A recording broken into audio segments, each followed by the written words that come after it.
At midnight, gamers line the streets for the release of the newest installment of the Grand Theft Auto video game series. Many have been standing in line for 5 hours, and anticipation is high. I don't know what to expect, basically. A lot more of the same. Blood, gore, violence, everything you're not supposed to do in real life.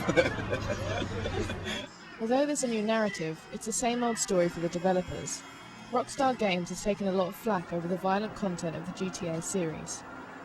Well, it's a very controversial topic. There are people in psychology who've lined up on both sides. The free roam of the game allows players to steal cars, drive drunk, visit strip clubs, and kill at will. And GTA 4 takes that concept to the furthest limits yet. If it had a very big effect, wouldn't violent crime be up, 1,000%? Wouldn't it be up tenfold? Gamers aren't worried about the critics. It's an old argument that violence in video games can leak from the virtual realm into reality.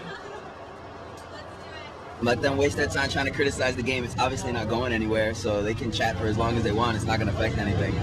It's totally wrong. You could be playing it just for fun, just for venting. You don't necessarily have to be violent. I mean, if you were, then you would actually be taking those actions into real life, instead of playing a game.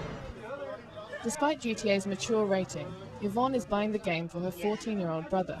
It's okay. Nah, he's old enough to know what's wrong and right, and our family values taught him that already. He's not going to go out and copy it from a video game. Maybe there's some benefit of playing these kinds of video games rather than going out and actually doing some of this stuff. Actually fulfill some of that fantasy by playing the game. This larger-than-life video game has already surpassed industry expectations.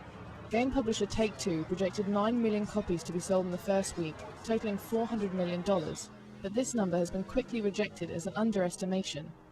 The violence certainly isn't turning people off. What we see out here on the news and everything else is much more worse than what I'm going to see on Grand Theft Auto when I get home tonight. Studies about the effects of video game violence remain inconclusive, but one thing's for sure. In this booming industry, Rockstar will continue to live up to its name and keep gamers up all night. This is Emily Henry reporting.